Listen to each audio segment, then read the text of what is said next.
Well, good evening, everybody. It's the Cryptid Huntress.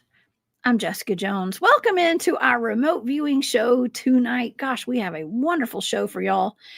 And I have my good buddy, Mr. Robbie Rains, here in the studio with us tonight. And we're going to be talking about the Wampus Cat. And my goodness, I have remote viewed this thing.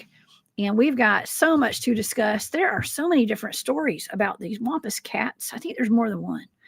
And it might be one of the strangest things that came out of the Appalachians and all the way out to Oklahoma, as a matter of fact, because I was talking with Eric Testerman today, and he said they have them out there in Missouri, okay, in the Ozarks, he said. So y'all buckle up because we got a lot to talk about tonight. And I hope you guys are having a wonderful, wonderful week.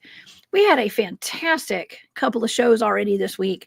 If y'all missed any of our shows, please go back and check them out. Barry and I had a really funny show yesterday.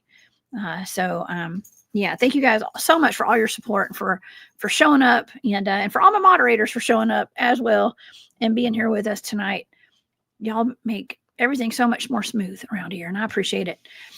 Okay, well, if you guys would like to check out my website, go over to thecryptidhuntress.com, and you can find an archive of all my shows. You can find my calendar of events. I have a bunch of events coming up next year. Okay, nothing else this year, y'all. It's the holiday. So but y'all if you want to come see me out live in person, check out my calendar. It's on my website. And also I do have all of the data for tonight's target. This is a target, so the data is posted in my Patreon if anyone would like to see it. And thank you to all of my Patreon members. Y'all are the best. I appreciate it. Also, I do have a shop over there on Etsy. It's called War Woman Goods. It's a great way to support the channel, and I want to thank everybody for all the support over the holidays. Y'all rock, man. Y'all rock. If you want anything kind of a unique gift to buy your loved ones, y'all go check out the goods over there. I sell authentic, vintage, Native American turquoise jewelry and stuff, and just like this little Bigfoot pendant I've got on right now, stuff like that. Okay, so if you're into that, y'all go check out the goods. Okay. All right. Thank you so much. Let's get to our show tonight. Okay, so there are several different descriptions of what the Wampus Cat is. And so I'm going to give a summary before I bring Robbie up.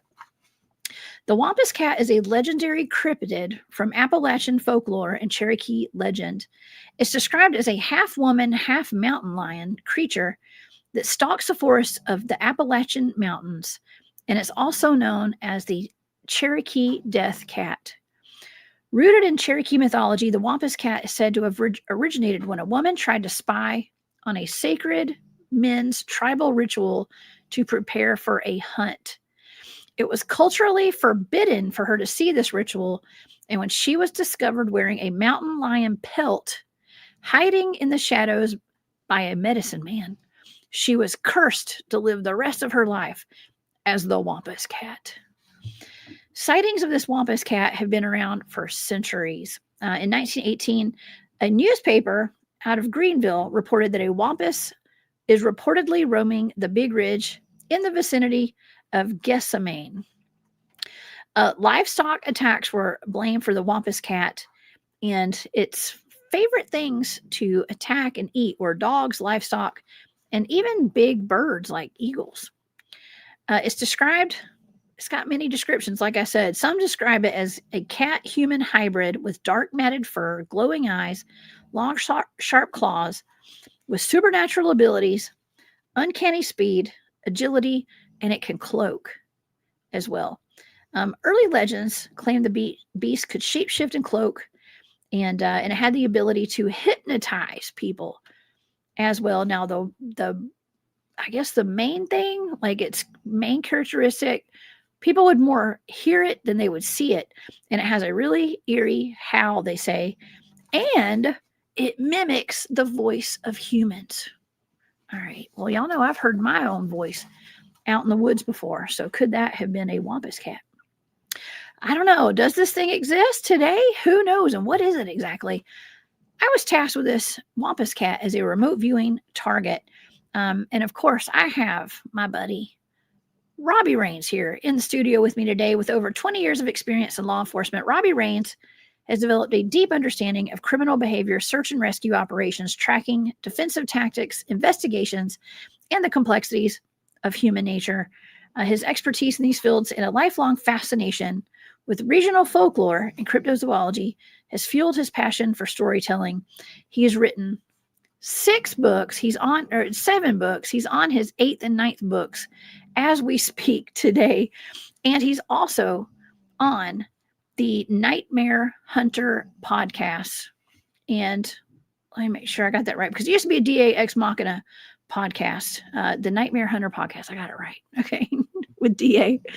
And so you guys can find him over there weekly. I know they have at least 2 shows a week live over on their channel. And I am super excited. Robbie has been out in the field with me before. We have been accosted by Bigfoots before in the past and other stuff as well. Please help me welcome to the show, Mr. Robbie Jed Rains. What's up, Robbie? I'm much, Jess. How you? That was a big old intro, wasn't it? Yeah. So you read my author bio? I sure did. You just pull my author bio.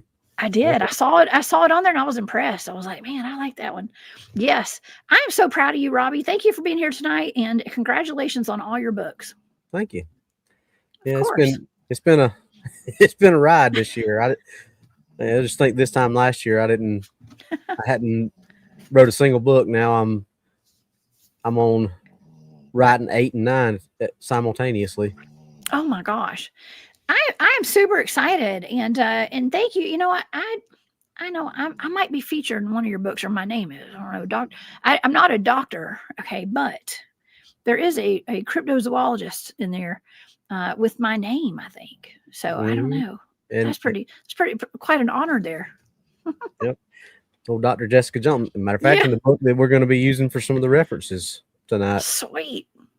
Well, heck yeah. Well, that's why I really wanted you to come on the show with me tonight, because I know you've written about the Wampus Cat. Not only do you live kind of towards the bottom of the Appalachians, as do I, you have done a lot of research on the Wampus Cat. You and I have done multiple shows where we've talked about cryptids from the Appalachians. Mm-hmm. And we may have covered the Wampus Cat briefly, but tonight we're going to get deep into the Wampus Cat and all the folklore behind it.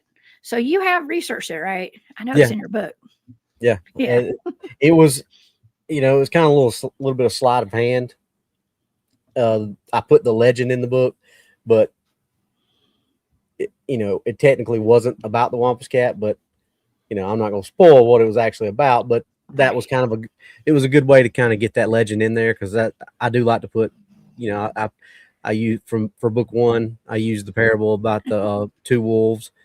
So I like to I do have Cherokee in me, so I like to throw that in the books as much as I can. Of course, these last ones have kind of went away from that because being set in England on a special forces team in England, it's kind of hard to throw in Cherokee lore all the way over there. But well, I saw your Kodiak book. It looks like you're in Antarctica. I can't talk. Yeah. Antarctica or somewhere cold. Yeah, Kodiak was kind of the way Kodiak came about is for anybody that doesn't know, DA and I have joined. We ride in one big universe, and everybody was on us about tying the books in because DA was a character. DA and Doc both are characters in my first couple of books, along with Jessica. But we had to figure out. We talked about it, and we're like, if we're gonna do it, we got to do it right. So it took us a while to figure out. But once we figured it out, it was great. But he had all the trouble with the house, and he had some trouble with his back, so he was a little bit longer getting this latest Dark Frontiers book out.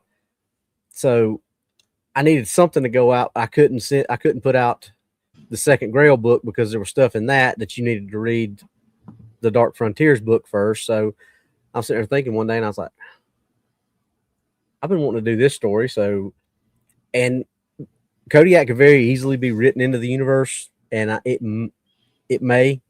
That's up to DA, and he's thinking about it because it would have to be in one of his books to do the throwaway line to tie it in.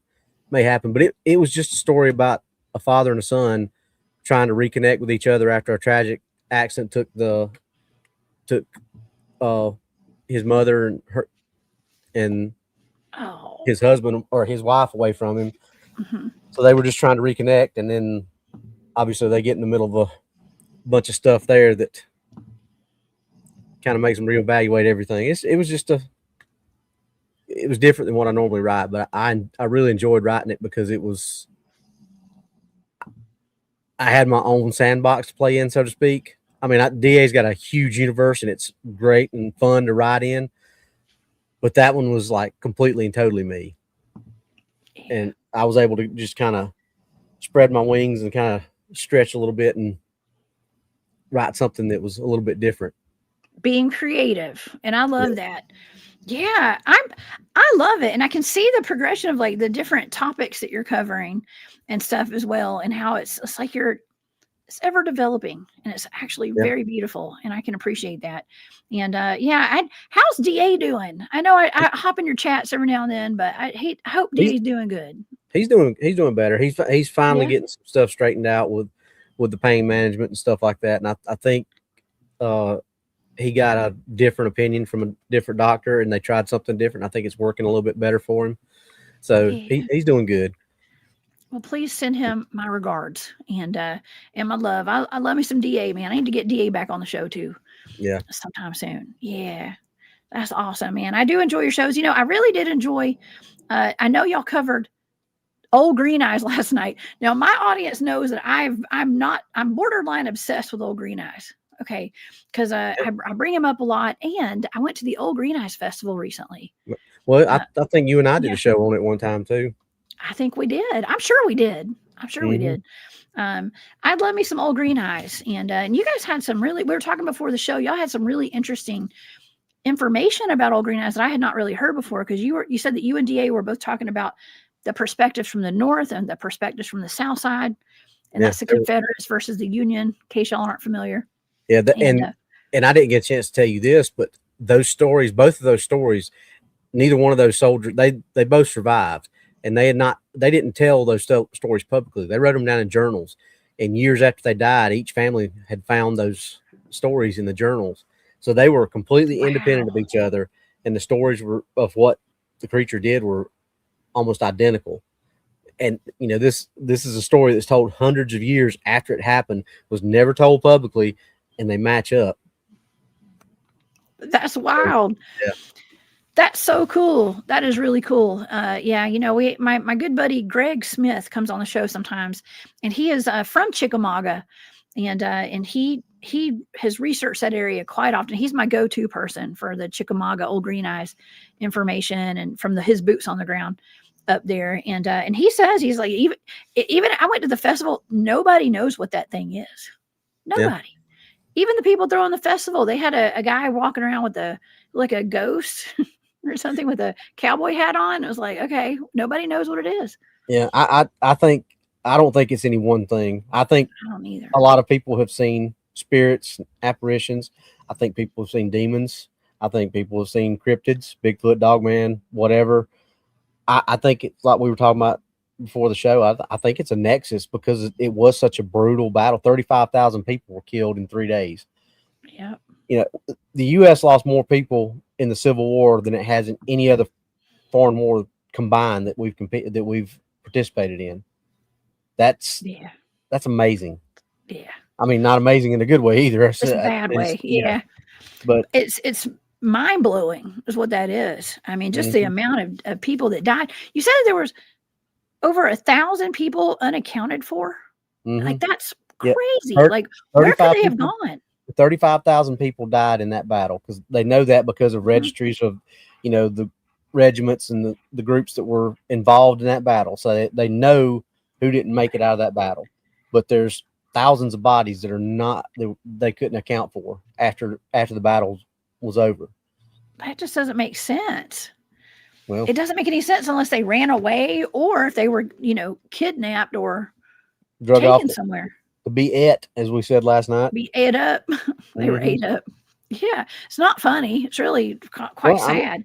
But it's like both of those stories. That's what they alluded to, is that, you know, that it was, because I think there was one story that talked about the limb wagons I was talking about said that one story saw a creature chewing on a severed limb, which is Oh God, but that is crazy. You know, but you also have to think there's every scavenger and predator around, not just cryptids, bears, wolves, raccoons, cougars, carry raptors, things like that. And I don't mean dinosaur raptors. I mean birds of prey. I was gonna say I don't know if we have vultures per se down in Georgia, but we might. I don't know. We have turkey vultures. We have them up here, so I'm sure because you're not that far from me, so I'm sure they're there too.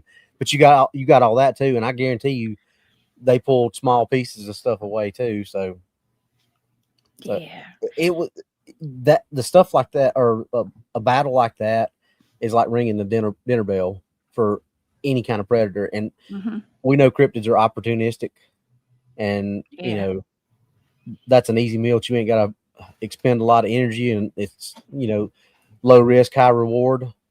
I 100% think that's something that would have drawn them in. Oh yeah, for sure. God, imagine how horrific that would have been back then. Oh my gosh, just the aftermath of that. Think about those two guys laying there, probably with their legs or a leg blown off by a cannonball, or just laying there trying to move and seeing this thing walk up and grab one of your squad mates, pick them up, throw them over their shoulder, and take them off in the woods, and you're sitting there. They gonna come find me before I'm next. I mean, that'd be horrible. Oh my God, Robbie! Somebody should make a documentary about that. If nobody's done that yet, that'd be a good Netflix series, or write a book. Oh, well, Robbie, is that what your 8th or 9th is on? No, but should be 10th maybe. It's already been said that Doc and Jed from the Dark Frontiers, which is me and Doc, that's where the two of us met, was in the Battle of Chickamauga. Jed's character got shot in the leg, and Doc saved him, and they were friends ever since. So that's how they knew each other. And Jed brought Doc to the first meeting of the Nightmare Hunters when Declan brought it. So there's probably going to be some backstories of Chickamauga in there. Oh my gosh, man! Well, to this day, there's still a lot of controversy around that battlefield because, like Greg was saying, I had a conversation with Greg about this. My friend that does the research up there, and he said that. People to this day go out there and self-delete, I guess you say, on YouTube, okay, and end their lives out there. Cancel their birth certificates. Yes. Yeah. Unfortunately, Greg actually was so candid about it. He said that he had actually considered doing that at some point. So there's just something. He said it's almost, to me, it just seems almost supernatural. You know what I mean? Like there's like a pull for people to go out there to go do that. Well, I 100% believe that there's demonic entities that are operating in that area. Because I mean, think about LBL and the things that happen out there and the things that did happen. That Native Americans have always said that place got bad juju. Well, this is no less tragic and probably a lot quicker and more brutal than that. So anytime stuff like that happens, it's going to stain the land. Yeah, I mean, that's Native Americans talk about that all the time. Yes. And, Chickamauga is not very far from Rome, Georgia.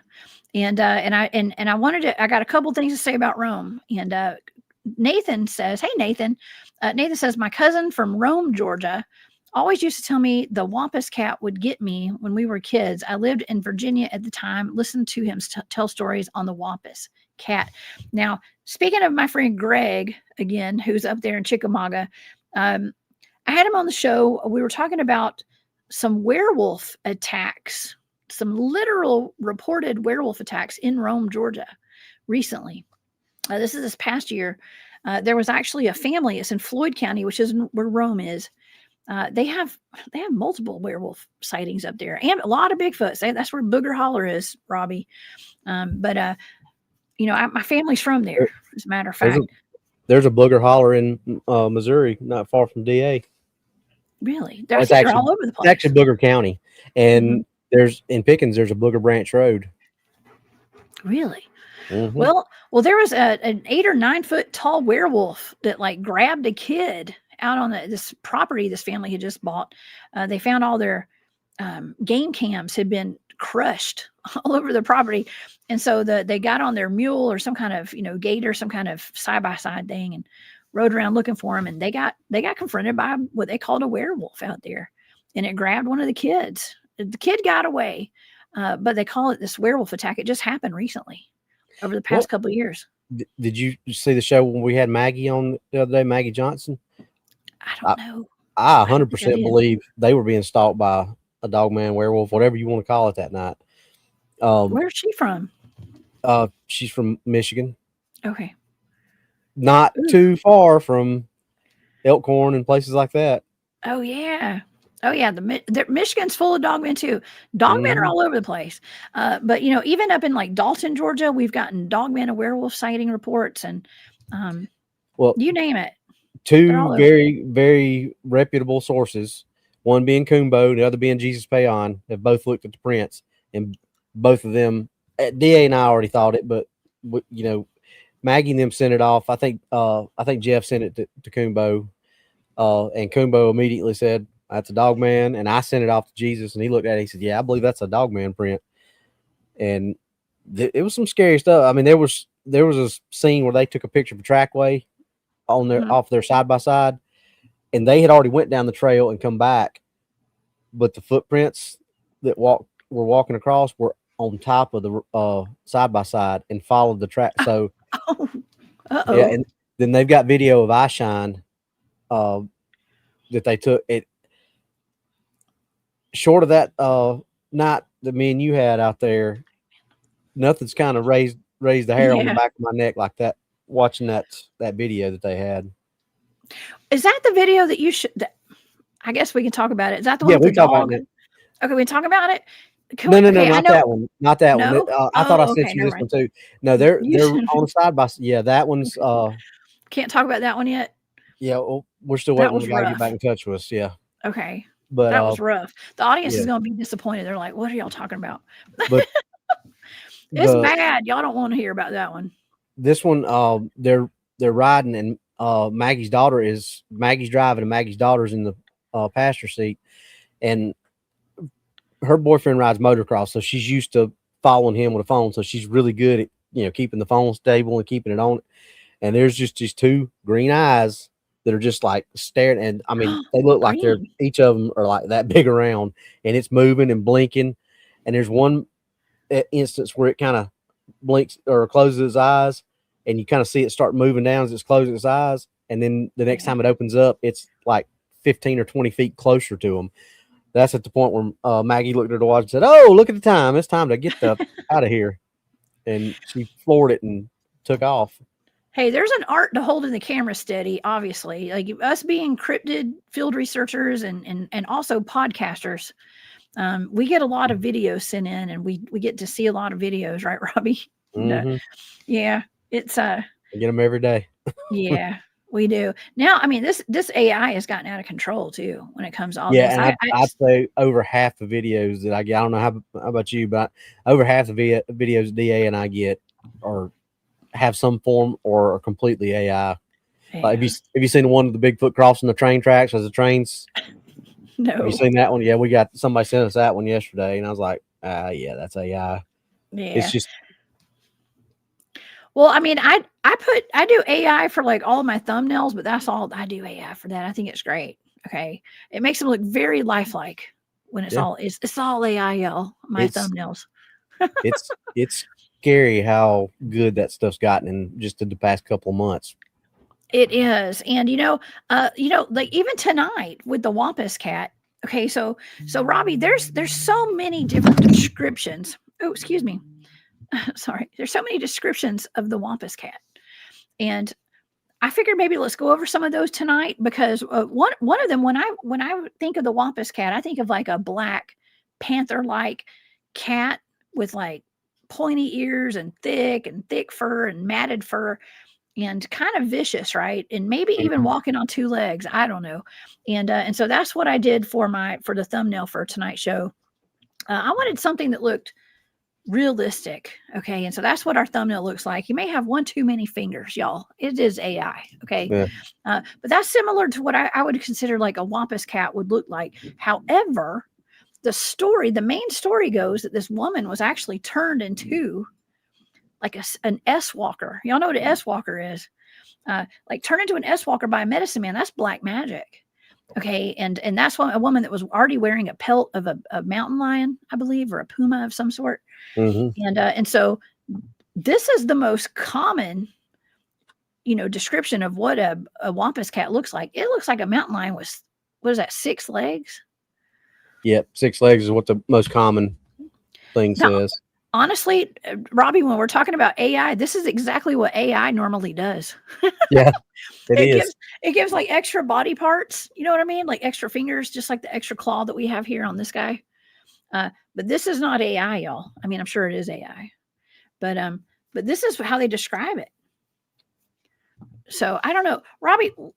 Let's talk about the Wampus cat. Let's talk about it.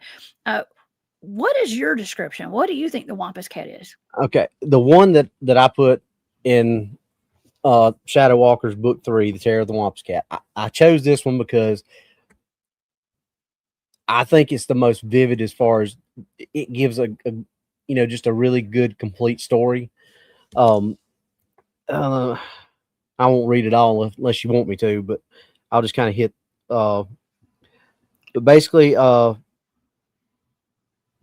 there was a legend told that Awa, the spirit of madness, had been terrorizing the village of Atoa, which is what's now known in North Carolina. And this is where I'm not going to say it's 100% where the very first telling came from, but from everything that I researched, this is the one that comes up the most. Is it happened in North Carolina? I'm sure it's like every town's got a crybaby bridge. I'm sure most every Cherokee tribe around had a version of the story, but for the most part, this little town in village in North Carolina is where most of them say it came from. But all the shamans and the great war chiefs had a meeting to discuss what they were going to do, and they sent their best brave, who was named Standing Bear. He was going to go kill the demon. They gave him all the blessed weapons and everything that he needed, and they sent him out to fight Awa. Alluding to what you said earlier, if you looked at it, was called the Spirit of Madness. So if you looked at it, it would drive you mad. Wow. So Standing Bear was blessed by the shamans and was given many magnificent weapons to fight Awa. He set out from the village on his quest, was met at the edge of the village by his wife, Running Deer. And this is the woman that, yes. Same woman. This is just a little different way to get there. They said their goodbyes, but sadly, Running Deer would never see Standing Bear the same way again. He was gone for weeks. The village waited, never got word from him. Then late one night, the village was wakened by screams. Standing Bear had returned, but he was no longer the same. He had been driven mad by Awa, or Awa, however you pronounce that. He was screaming and clawing at his eyes. Over time, the shamans were able to bring him to the point where he was able to gather food and farm and things like that. Basically, the job that the widows and the unmarried young women were able to do, but he was never able to go hunt and do his duties as a brave. So, and this is where we were talking about earlier. This is where some legends will differ. Some people say he died, but because he couldn't do what he was supposed to do as a brave, he was considered dead to the village. Even though he didn't really die, he was considered dead to them, which was terrible for them. Yeah. I mean, it basically was like he was dead. But Running Deer still loved her husband, and she craved revenge on that spirit for what he had done to her husband. So she went to the shamans and the great war chiefs and asked for permission to hunt Awa. The shamans finally gave her a sacred bobcat mask that was said to be the spirit of the mountain cat, or the Cherokee Death Cat, or the Wampus Cat. The great cat could stand against Awa, but only if Running Deer surprised the demon first. She had to surprise it because you couldn't, like you said, you couldn't just walk up on it and look at it. The war chiefs also gave her a special black paste that when it rubbed all over her body, it would hide her scent and hide her body from the demon. So to paraphrase the rest of it, she was gone for a little while, probably a week or two. She finally came up on Awa, who was at a a creek bed or a river, something like that, drinking. She got closer, and as the stream's edge, she saw a footprint on the ground. She followed further upstream. She found where her husband's discarded breastplate was. And the vengeance welled up inside her. She followed the stream a little bit further to a clearing on a small pond formed by the flowing water. And there, drinking from the water, was the monstrous form of Awa. It was facing away from her as it continued to drink from the cool waters. Running Deer readied herself and crept up close as she dared, and then she sprang. Awa turned and saw the spirit of the mountain cat upon it, because she had the mask on, and it began to tear and claw at its own self fear. So basically, she turned its evil against it. When it saw the Wampus Cat, it did what it normally does to other people. After this, she turned and she ran as fast as she could back to the village. When she got back to the village, she was, greeted as a warrior, things like that. But the shamans told her that from this point forward, she was now the spirit of the forest, and anytime that things were out of balance, she would take on the spirit of the Wampus Cat to right whatever wrong came to the village. Or that's a heavy responsibility. I like that one because it was a lot more for the book. It wasn't just, hey, she wanted to do what she couldn't do, and they cursed her. Yeah, she got punished. Punished. This one was a lot more heroic and things like that. And that's actually the version Johnny and I did when we did our show before, and did it on that one. Yeah, I like that one. It was a lot more conducive for the story that I was telling. Yeah, I like that one too. Yeah, I like that one too. The other one sounds kind of like, oh man, it's hold on. It was almost like it's like a warning, like don't be nosy, don't stick your nose in where you shouldn't be sticking your nose. Look, women, stay in your place. And I think depending on the men, depending on what area you're in, is what story you knew or grew up knowing. So yes. That's right. I enjoyed that one better because, like I said, it's more rich and fleshed out, and I think the story is just it blended in beautifully with what I was already trying to tell. So yes, well, I love that. Thank you, Robbie. That's a great one. And so in that story, she would look more like a mountain lion, kind of, right? Because she had like a pelt of something like a puma or a mountain lion. They described the mask as a bobcat, the mask of a bobcat, which is not a mountain lion. It's different. No, but I mean, they described the mask as a bobcat, but they called it the spirit of the great mountain cat. So bobcat's not a mountain cat. Mountain lion would be that. So that could be just a translation thing. Is all that is. Something similar to that right there, I guess. Yeah. I don't know. Even though that looks like a melded face, like a cat woman, kind of. But at some point, the Wampus Cat got 6 legs. Okay, and so I'll go over some other stories that we have of the Wampus Cat. Then we're going to get into some of the remote viewing data that I have for this cat. So of course, so we'll get into the not so nice story of what this is as well. Because according to the legend, it was once a beautiful woman. Now, I think from what I was reading, they called her Running Deer. Yeah, I don't know. Is that right? That was her name, and I think that's been primarily her name in at least most of the stories. Yes, is Running Deer, because that's the name she was given in this one too. Yeah, that's interesting because there is also the legend of the deer woman, or the deer women. And I think Barry's talked about that on my show before, and talking about like the witch. And I hate to say this, like there's actually a video. It looks like an AI video to me, but this is kind of an older video of a deer woman in the woods, and it's kind of like a shapeshifter or an S-walker, I guess. I don't know. There's different versions of the deer woman or the deer women, and there's lots of witches in the woods too. Lots of witches like Spearfinger, and that's what that demonic the one that she went to go fight and that it messed up her husband. It kind of sounds like Spearfinger a little bit. Yeah. It does, because Spearfinger is actually a shape-shifting witch of Cherokee legend. I mean, Spearfinger is she has a lot of the same attributes and qualities as the spirit of madness. I mean, I've heard that she could drive people crazy. and drive them insane. So, which is the same thing that they said Awa did. So, Yes.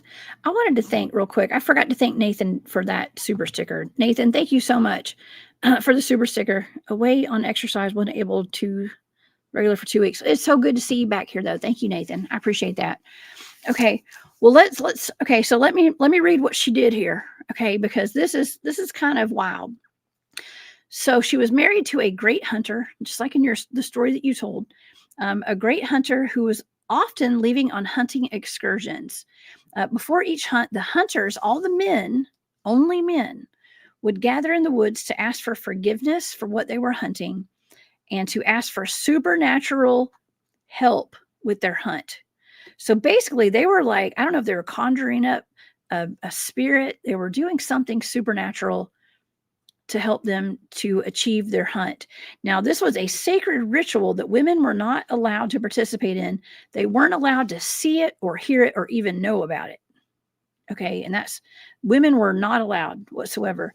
And of course, the beautiful wife wanted to see, she got nosy and she wanted to see what gave her husband this ability to hunt so successfully, because they would, like, their tribe or their group would hunt and they would get more game. They would hunt better than any of the other tribes around, any of the other villages. They were known to be the best hunters. So she wanted to know what their secret was. And so he would not tell her. So one night she secretly followed him. She put on the pelt of a cougar or a mountain lion. And she hid in the shadows behind a rock, and she slowly and silently crept closer to the ritual because she couldn't make out what they were saying. She wanted to know what they were saying. And a medicine man saw her. He dragged her into the circle, and to punish her, he turned her into a cougar-human hybrid, like a chimera, an S-walker, if you will. And so she was, she was pretty much cursed and dragged out of the village. She was cursed around the woods alone for the rest of her life, separated from human interaction. Now, like you had said earlier, like with the hunter, her husband, who had gotten injured, and he had to start doing the work of like the old women and the unmarried women. There's nothing proud about that. You know what I mean? Like that was a total blow to like not only the ego, but I mean that's everything. To be able to provide for your family is everything, and to have that status was everything. And so for this woman to be banished from the village and to be outcasted, that was the worst of the worst. You couldn't get any worse than that. As far as like social standing goes, especially. But they separated her from all human interaction. And this was for the rest of her life. This is why they say the Wampus Cat destroys property. It kills livestock to this day. And she creeps around even to modern day. Now, I don't know if this would be the same person, but if she turned into an S-walker, I would assume maybe I don't know if they live forever, Robbie. I don't know. What do you know about S-walkers? Do you think that's maybe what happened? All I know about them is what Williams told us. And yeah, me too. I don't want to know anymore. It's best we don't talk about them, I guess, right? But best we don't even bring it up. If you think about it, if any of you have seen the Predator prequel, Prey, there's a lot of similarities to how that story plays out to these Wampus Cat stories. There's a female who wanted to be a hunter, wanted to do what the guys do. She snuck out and went to the hunt. I mean, look at the parallels of the Predator with this, this evil spirit. I wonder if there was some inspiration from this story that went into telling that story. Oh, it's all a cautionary tale. Can't have women out there putting their nose in the men's business. But if you think about it, in the version that I read, and in the version, if it is a version of that, in the version of Prey, the women are the ones that save the day, basically. Yeah. Oh, yeah. I think it's fantastic. Okay. So she was actually banished to be a human animal hybrid. Okay. Basically out in the woods of, all the Appalachians, I guess, all the Appalachians. I don't know exactly where this is supposed to be. It's supposed to be somewhere maybe in North Carolina. I'm assuming, but the Wampus Cat is seen all over the Appalachians, all the way over to the Ozarks, according to what Eric was telling me today. So they're not just in the Appalachians. I've never heard that, but the Cherokee tribe does stretch from North Carolina, South Carolina, all the way across to Oklahoma and further. So it's it's possible, but there's also that maybe somebody saw an Ozark howler and they were originally from this area, and that's what, because there's still Ozark howlers sightings to this day. DA and I just talked about one the other day. Somebody had reported seeing one. So who knows? I mean, it's like there's an area in Tennessee that me and Johnny did some research on for a show, that we pulled 5 different Bigfoot sightings from that area around the same time frame, and every one of them described a different type of Bigfoot. So maybe you've got these places that are like super highways, for lack of a better term, that are just areas that a lot of these, I mean, because you've heard us talk about how much national parks property there is in the United States. If you don't count just national parks, there's 88 million acres, and that stretches across the United States. So if they're traveling these super highways, there's probably a lot of areas where there's overlap of different types. Maybe where the Wampus Cat and Ozark howler overlap each other. We obviously know there's plenty of areas where Dogman and Bigfoot cross over. Gugway and Genosqua. Who knows? Yeah, there's no telling. I mean, I've heard stories of like cat people before. I mean, I hear about it often, and they're usually actually associated with like extraterrestrials, honestly. Well, but did you hear about Drew Mincy down in Missouri? No. Drew Mincy, and I think it's part of the Mark Twain. It's a national park. I'm pretty sure it's part of the Mark Twain. The story goes, there were some kids down there, and they had an encounter with some upright feline cryptids. And then Missouri Game and Fish went in and supposedly got in a fire, or not in a firefight, but they slung rounds at them, put it that way, because the cryptids didn't have guns, so you can't. Yeah, there were some rounds slung that day. There were some rounds slung that. But my God, what's funny? This happened before the 4th of July. 4th of July is a major camping day in the United States, right? We know that. Yes. They shut that campsite and that area, that park down. No. Before the 4th of July, and it's still shut down to this day. Really? Oh my God, I want to hear some more about that. That's wild. How big? Did they say how tall they were? I want to say upwards of 6.5, 7 feet, maybe. Oh my God. We're planning we're planning an excursion. Like this. They look like that. Very possible. That's crazy. Yeah. That's wild.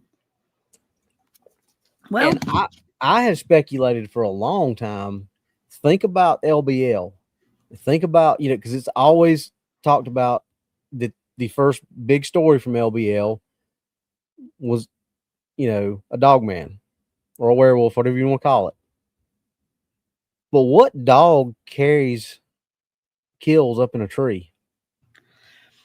That's a good point. I mean, usually, and that's another thing too, is, but what big predator does carry kills up in a tree? Cats, panthers, and that's another thing too, is like there could be something like that in LBL, and it just hasn't been seen yet. 100%. Well, I know dogmen have definitely been seen there too. Oh yeah, but I'm pretty sure I had an encounter there.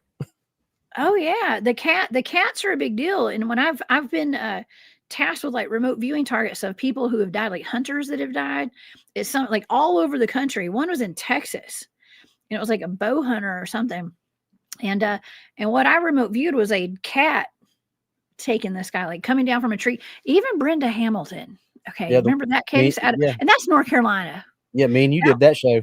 We When you did. yeah, I was That on was your remote viewing show for that one. Oh my God! Remember, I was seeing like a cat. It was like a cat that came down from a tree, and Mm-hmm. it had a collar on it or something. You remember that? And I was Mm-hmm. like, I think maybe that belonged to somebody, and it was, or maybe it was. I don't know. I'm not saying government or anything like that, but I don't know. I mean, people have exotic pets too. True, but You know what I mean?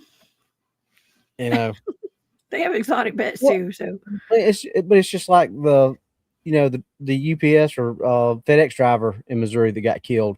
Supposedly got killed by the dogs in those people's house, but yet when they got there and they went in to cancel the birth certificate of those dogs, they had to open the fence. Now the driver was killed on the outside of the fence, but they had to open the fence, go in, open the door, go in, and they kill the dogs inside the house.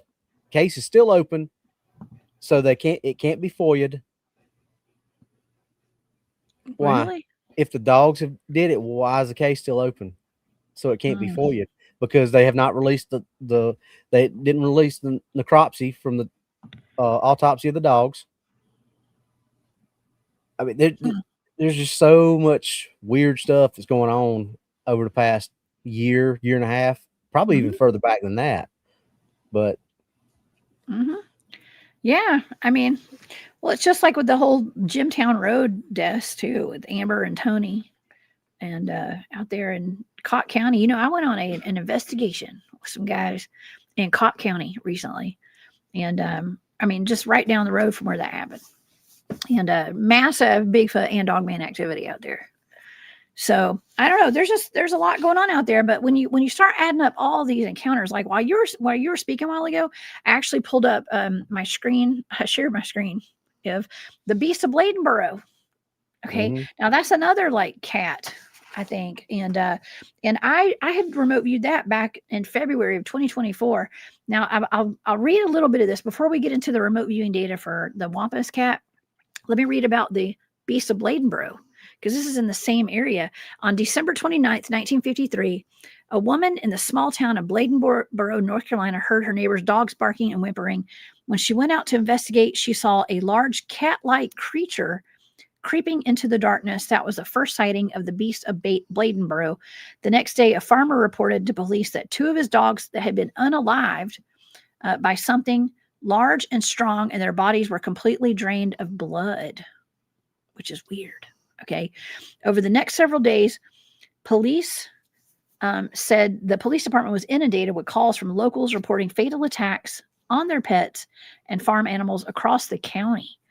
People say they saw an animal like a bear or a panther that was 5 feet long, 20 inches high, with a long tail and a cat's face, Robbie. A cat's face. That sounds like the Wampus Cat. Others reported hearing the creature scream coming from the swamps near the town, saying it sounded like a woman with a knife stuck in her back. Now that is, there's more. That's the Beast of Bladenboro. This is funny because the newspaper published a story. 800 hunters showed up from across the country, came to Bladenboro to hunt down the beast that was mauling the local dogs and goats and draining them of their blood. Now that's weird. It's like a big cat doesn't normally drain a body of the blood, does it? I mean, the only time that I can think of that I've heard something even similar to that was the Ghost in the Darkness, the Lions of Savo. They had a habit, but they were, if I remember correctly, they were tearing the skin off and drinking the blood that way. Yeah. But that's the only time that I think, or that I can think of a cat attack that I've actually heard anything about that.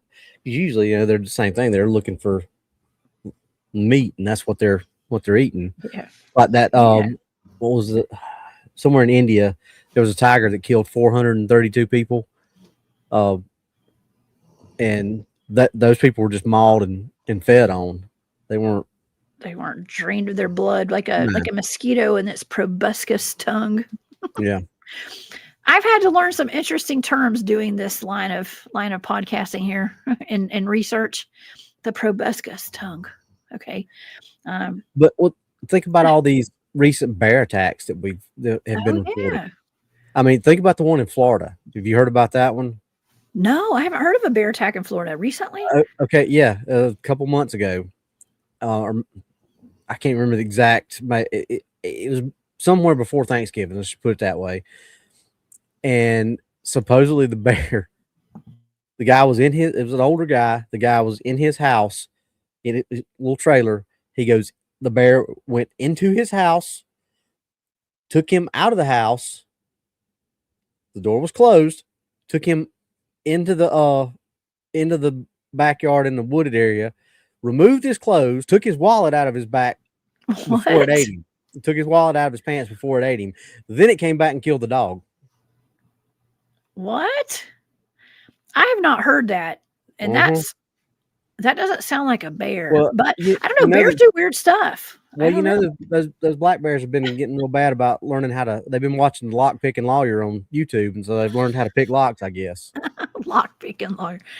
Hey, picking locks is an art, and we should all know how to do it. I'm not going to say I've never been taught how to do it. Apparently, black bears have learned how to do it. Yeah. And then there was one where the guy supposedly got killed by a 70-pound juvenile black bear. He was on a tractor dragging a driveway, and a 70-pound juvenile black bear drug him off the tractor and killed him. Oh my! Well, dang.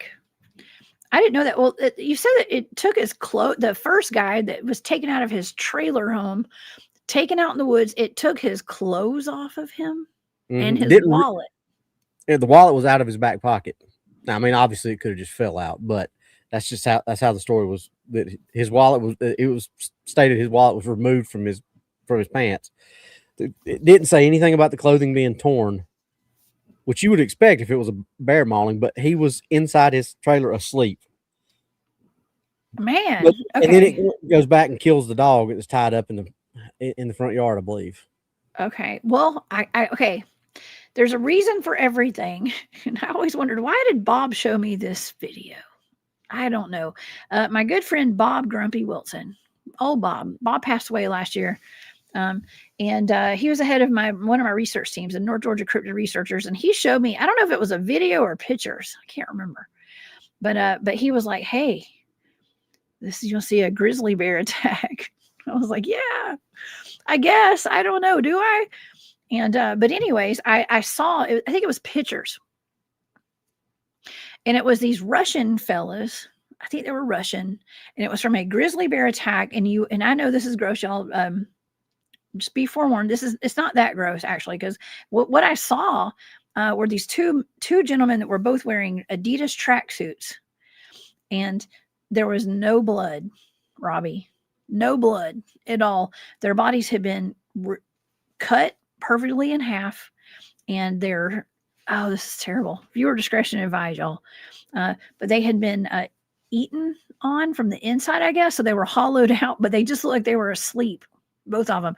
No trauma to the body other than that you could see, other than their legs were over here and their torso and their other part of their bodies over here. But they looked like they were sleeping. And it was very clean. It was like clean, I guess you could say. I hate to say that. It's kind of gross. But it was like, it was not what I expected. It was not like ripped and mangled, and there was none of that. None of that. It was like somebody had taken a clean cut right down the middle of both of them. And it just wanted to eat the organs or something, I guess. I don't know. It was weird. It was weird. So I know now I know why I saw that. I always wondered, why did he show me that? Well, it's because of this conversation we're having right now. Bears can do interesting things, and it's not always what you think. And black bears do attack people. That's, I mean, but the number of black bear attacks versus grizzlies versus the number of Kodiaks versus the number of polar bears, astronomically different. And black bears do not typically hunt people for food. Usually when they attack, it's for territorial, they've been spooked, or they're protecting their young. You know, grizzlies, polar bears, Kodiaks, they will predate on humans. But black bears don't typically do that. And most all these victims that they have talked about that were from black bear attacks were fed on. And that's just not typically what a black bear does. So I think there's a lot more to it. And one of the other ones that happened in Arkansas, White was talking about it, and he said that they actually killed the bear that they said did it, because they had pictures. The guy had taking pictures of bears that were around his campsite, or a bear. They actually released the necropsy on that, and there was no human remains found in that bear after they Wow. killed it. Interesting. So, yeah. Interesting. Monica, I saw the same video. There is a bear there's a video going around of this bear with no arms. It's just Yeah, got no two front. legs. It doesn't have any Yeah. front limbs. Mm-hmm. Yeah, it just goes, it just walks around on two legs. So that could be mistaken for something else. You know what I mean? If it's just walking on two legs all the time. But if you watch those videos and watch how that bear walks, it still walks like every other bear walks on its hind legs. I mean, obviously it's had to train itself to walk upright but a lot of times it'll hunch over, but it's still got that ungainly kind of waddle to it. It doesn't walk in a linear fashion. Mm-hmm. So, it's still, even though it's weird looking and it doesn't have any front forelimbs, it's still, when it's walking on its hind legs, it still looks like a bear walking on its hind legs with just out any front forelimbs. So yeah, it was actively chasing off other bears too. Yep. And it was doing a good job of it. So they adapt. Listen, anytime, even humans adapt, we all adapt. You got to adapt to survive. And so kudos to the bear. And yeah, isn't one of your books called Kodiak? Mm-hmm. Bear. Yeah, your most recent book. No, that's my most recent one is the second Grail book. Kodiak came out right before that. Okay. But yeah, Kodiak's got a bear in it. Oh yeah, I saw somebody putting there about I was going to say that cocaine bear. Yeah. That was in the chat. That's out in Tennessee, y'all. I don't know what happens in Tennessee stays in Tennessee. Okay. But anyways, okay. So back to the Beast of Bladenboro before we get into the remote viewing data of the Wampus Cat. The sheriff decided when 800 is a lot of people. Robbie, as a police officer, what would you do if 800 hunters showed up in your town? Or like, hey, we're going to go hunt this cat that's, going around this Beast of Bladenboro. If you had one of those in your town, what would you do if all those people showed up? Would you guys freak out a little bit? Yeah, we're only right at 20 man department. We'd have to call the sheriff's office and SLED and everybody else in for help on something like that. That's just, I don't, what do you do in that situation? Man, I don't know. It seems like this happens. It's happened throughout history quite often. Like people get excited. They get parties together, hunting parties, and they want to go chase these things down. That are today, society's a little different today, I guess. People don't pay so much attention to stuff. They're like, whatever. But back then, they got a hunting party together. They showed up in this little town to go hunt this thing down, and there was an unusually large bobcat that somebody found. They said, well, that's it. We found it. That's it. Everybody go home now. And pretty much they called that the Beast of Bladenboro. And the attacks ceased until 2007 when 60 goats were found dead with their blood drained again. Okay. 60 goats. That's a lot of goats with their blood drained. Sounds like the chupacabra. Now we know there is an Appalachian chupacabra as well. So that's when you were first reading it, that's exactly what I was thinking. I was like, that sounds a lot more like a chupacabra story than anything else. It does. Well, now we got the Wampus Cat, of course, and I think the Wampus Cat could have been the Beast of Bladenboro. Okay, I think that could have been the same thing, but now we're looking at different types of beasts of Wampus Cats too. Okay, and the Wampus Cat that I think that sounds like is the black one. Okay, not the one that looks like a puma that woman was shapeshifting into, the S-Walker lady. I don't think that's it. Running deer. I think it would be. I think there's multiple ones. Okay, just like with a lot of these cryptids, I think that there's one like the Jersey Devil, for instance. Let's say the Jersey Devil. How many different variants are there of the Jersey Devil? Oh, there's a lot. There's at least that I've found at least 10 to 15 different descriptions of it. Yes. Well, that's the same with this thing. Pretty much. Well, actually, there's pretty much kind of two.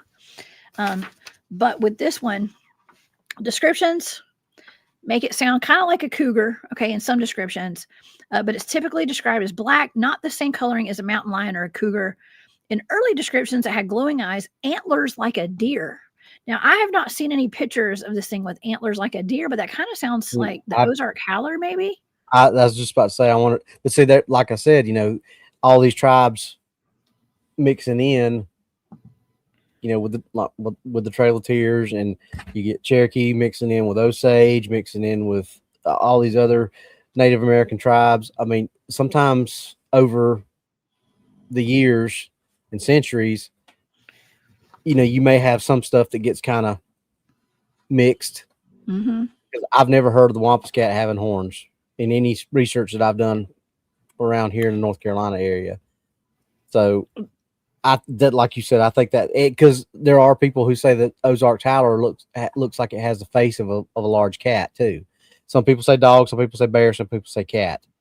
So if it's something large like that and it's got horns, I would tend to think Ozark's Howler. Yes, I think so too. Well, so the earlier reports did say that had antlers. Some of the reports did, but also 6 legs. Now the 6 legs is that picture that we showed, and and also I hadn't mentioned yet that this Wampus Cat is actually the mascot for several different high schools and probably colleges too around the country. We're not talking about just in North Carolina or Tennessee. I mean, they're like in Arkansas, there's a high school that this is its mascot. Now that would have been a cool mascot to have back in high school. I'm pretty sure the term cattywampus come from Wampus Cat, because that means like being different, being out of sorts, things like that.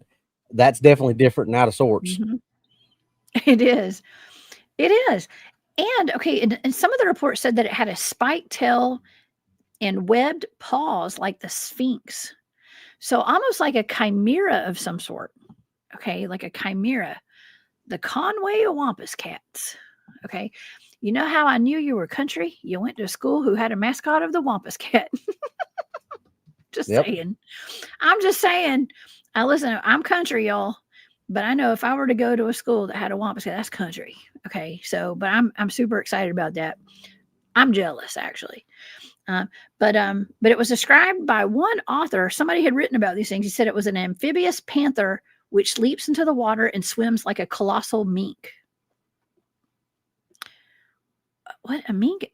A mink would be like a mink. Like, I know there's mink coats, but what exactly is a mink? Like a ferret, but bigger, kind of. Yeah, ferret, weasel. It's in that same family. That's what I thought. Stoles, minks, ferrets, weasels. All those are in the same. Soft, with a soft fur. Okay. Yeah. That likes to swim, apparently. Okay. But that's interesting that it has webbed paws, basically. So it may be, you don't want that thing swimming up on you. But anyways, these sightings have been around for centuries. And so, like I had said in the intro earlier tonight, that in 1918, the Greenville Sun newspaper reported a wampus is reportedly roaming the big ridge in the vicinity of Gethsemane. And so there were a lot of livestock attacks, of course, a lot of dogs going missing and ending up dead with the blood drained. And they say that this thing has uncanny speed, agility, and is undetectable because it's quiet and it cloaks, which is weird now. But I know you and I both know about that adaptive camouflage, right, Robbie? Yep. So maybe it's not really cloaking, but I don't know. I've also experienced cloaked Bigfoots before. Well, and we've DA and I've kind of come across some new information that if they do have clear hair shafts, like we've talked about, and they do reflect the light, if you take a picture of something like that, picture is going to appear blurry because it's reflecting the light. Well, that's good info right there. And plus it's got chlorophyll in the hairs too. Well, I'm talking about Bigfoot. Yeah. I'm talking about Bigfoot, of course, but if there's chlorophyll in there too, I mean, I don't know. So they're going to be blurry naturally. It's not your camera, y'all. Okay. So, yeah. Well, it's just like if you take a picture and the sun's behind something and you see that outline or that, that flare from behind it, it's kind of the same thing. If they're absorbing and redirecting the light, that's what you're going to see. Is you're going to see that flare, and it's going to make it look blurry instead of being a clear image. Oh yeah, forever blurry in cameras. I know. So I guess we're just gonna have to keep seeing red circles for the rest of our lives because they're always blurry. I know. What's up, MT Paranormal Live? Hey, Mike. Thank you for being here tonight. I appreciate that. Okay, appreciate you being here. That's what I meant to say. Okay, well, let's get into this data then. Let's talk about the data for this target. Okay, if anybody wants to see this data, it's in my Patreon over there on Patreon. Okay, but okay, so overall, before I get into this data, Robbie, I was definitely remote viewing an animal. Okay, an animal. And I'm not sure exactly what to like. I'm looking at this data and I'm like, I don't know. This has been described as a shapeshifter, an S-walker type of a deal, like through magic and stuff. I'm just going to say my data is suggesting that whatever I was remote viewing was purely an animal, but we're going to get into it. Okay. So some of my sensory data is looping, laughing, terrorized, imagined, nasty, mean, black, thick, and hidden. That's my sensory data.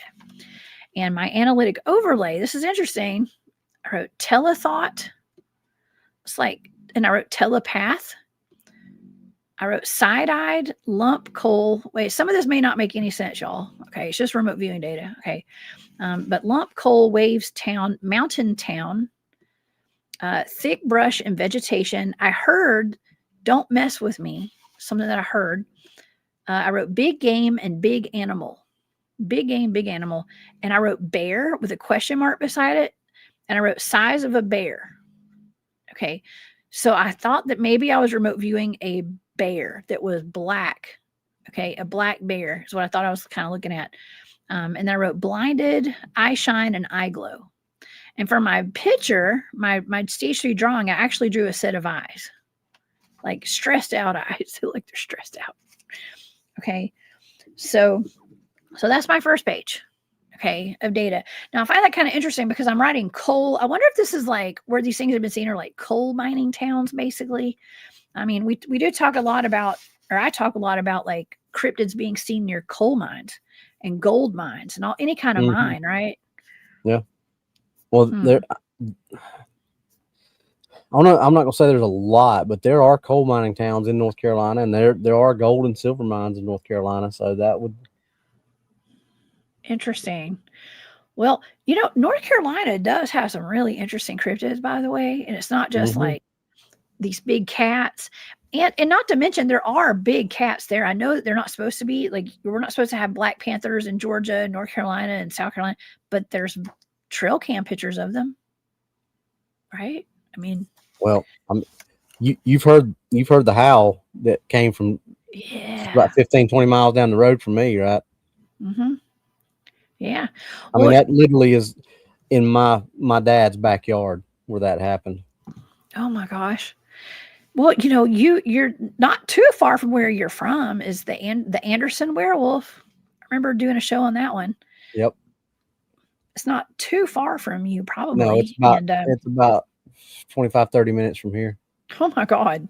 That was a famous werewolf. I mean, like a dog man, I guess. Do you think it was a dog man or a real werewolf? What do you think? I mean, sounds like a dog man to me. Probably. I mean,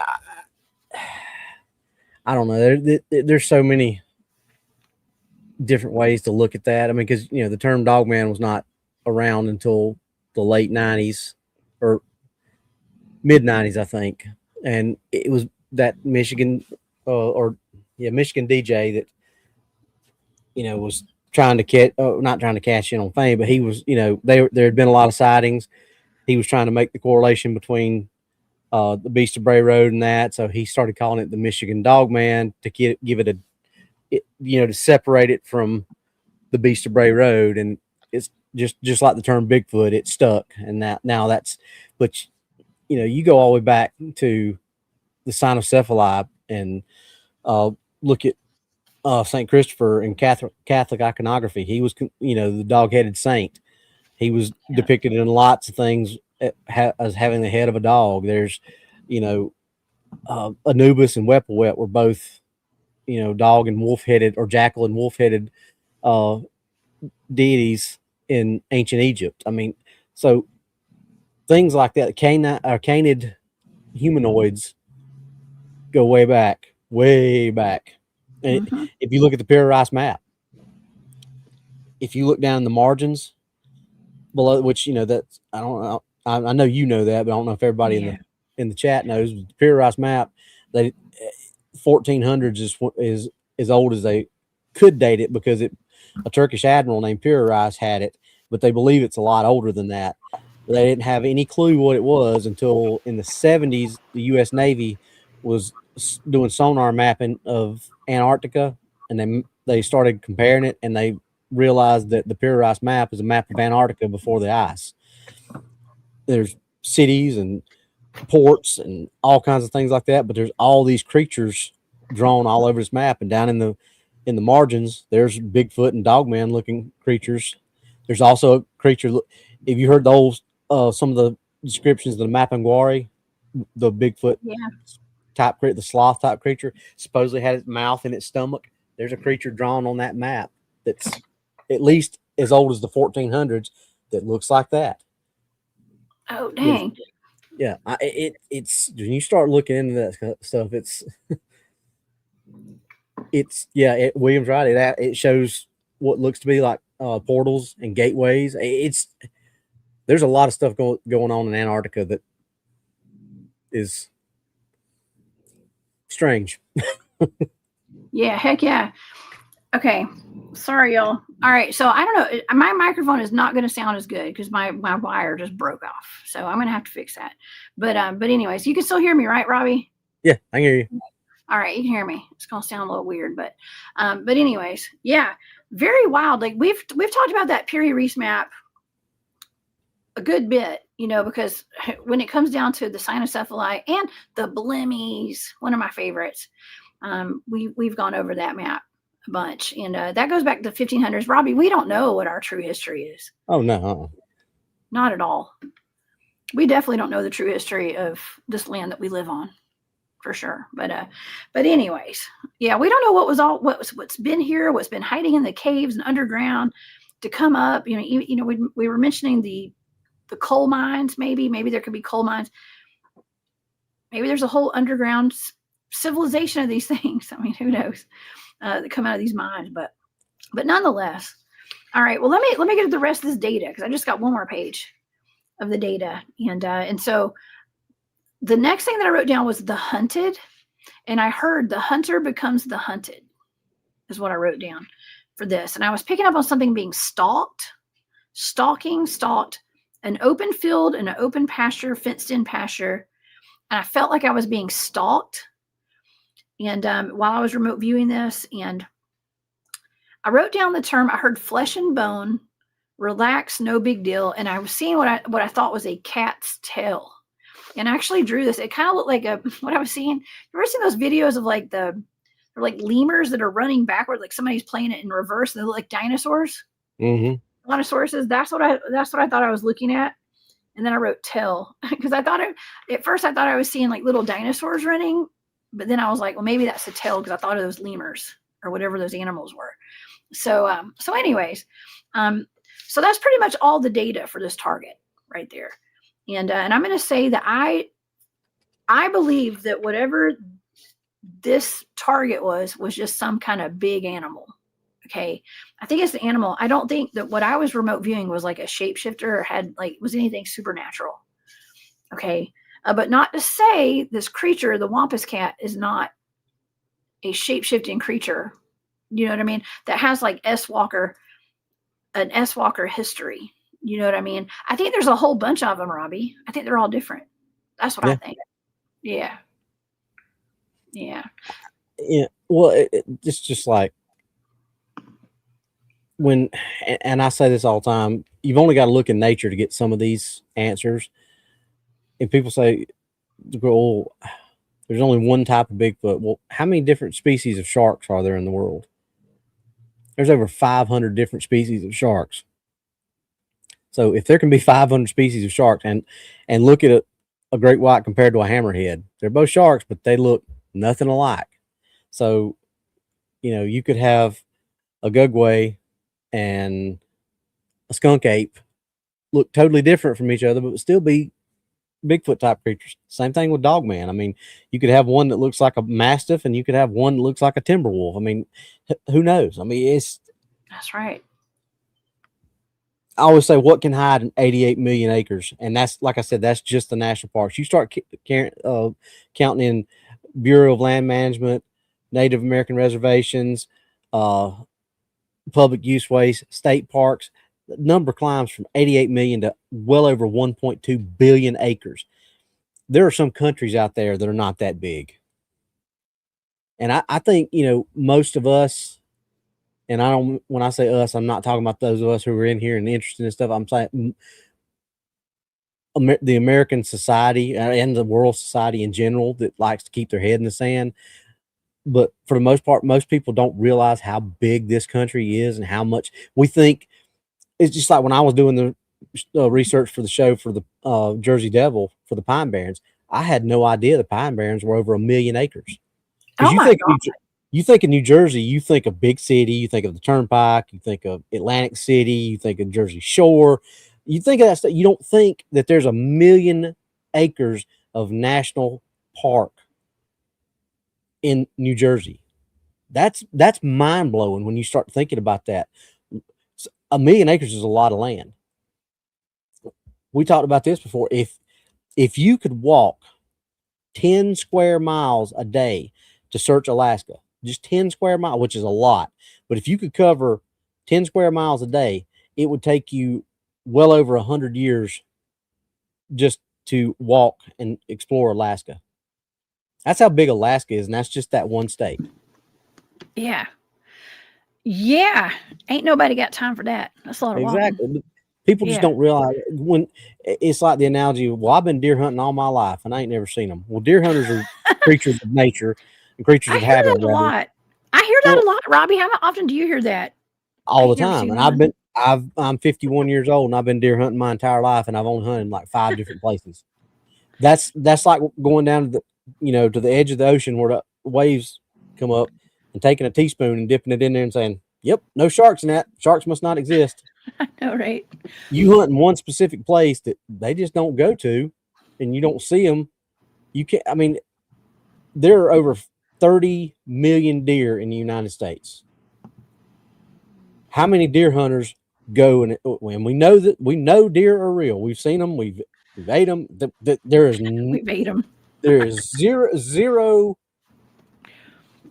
skepticism about a deer existing, right? We all agree on that. We know that. But how many hunters go through the entire season and not see a single deer? Probably and there's 33 million deer in the United States alone. Oh, God. So if there's 33 million deer and you can go an entire deer hunting season and not see a single deer, and that's a deer.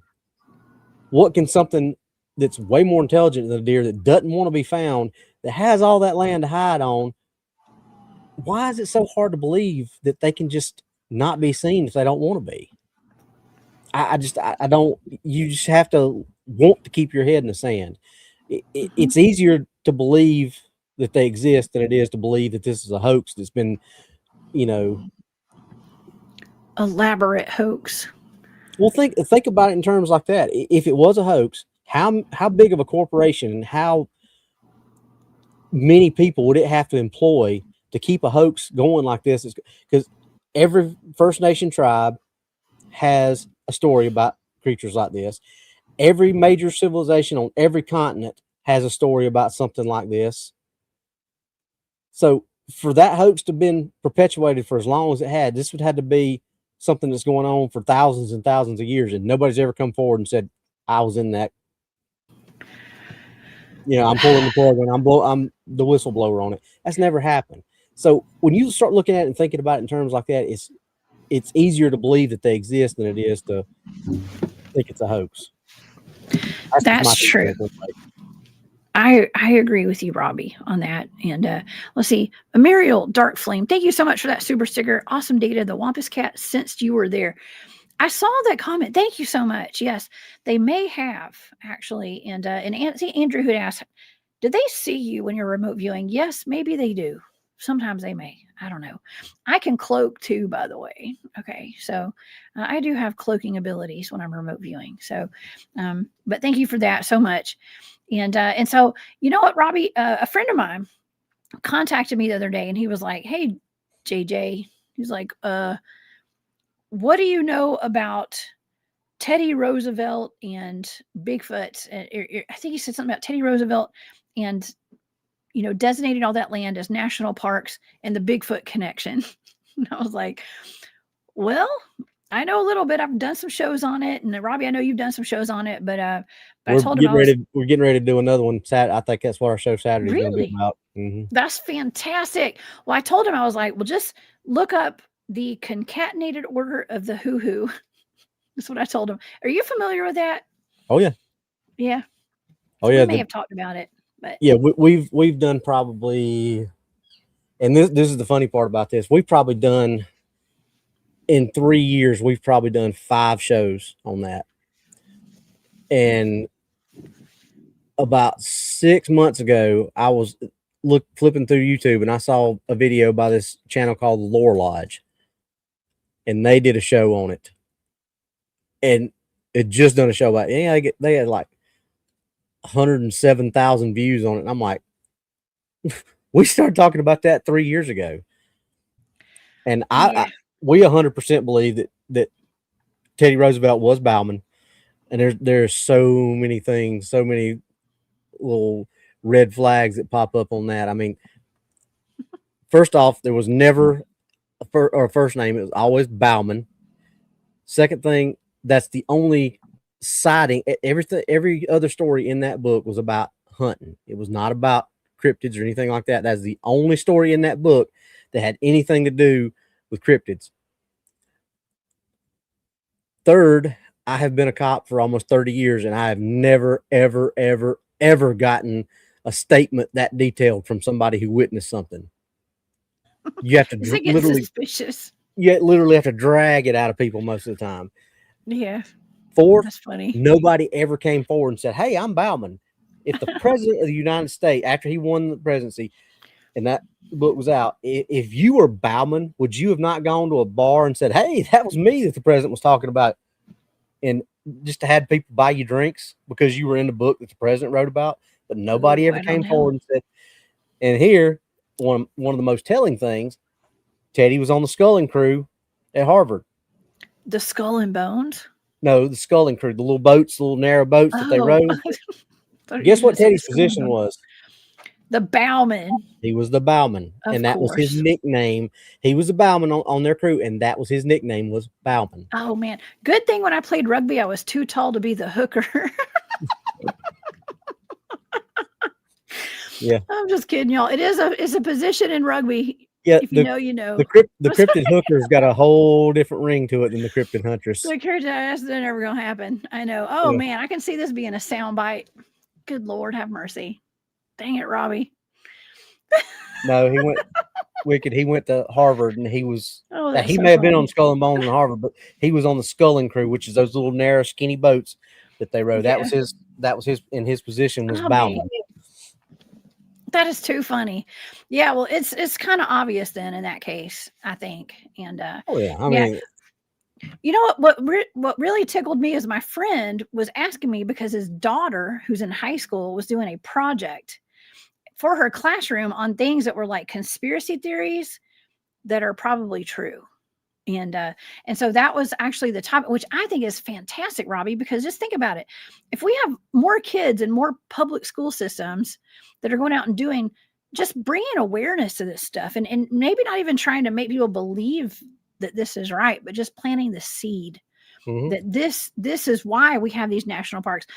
Lord knows what my son goes to school and tells everybody every day. You know what I mean? That was one of his first things that he did when he won the presidency, was to set aside the national parks. And what is the one thing when one president gets in, They want to start undoing things that other presidents have done. That has never been ever been even remote. And I asked Casey Galloway, who was a logger for his entire professional career. I said, Casey, how much money if they open some of those national parks up for logging?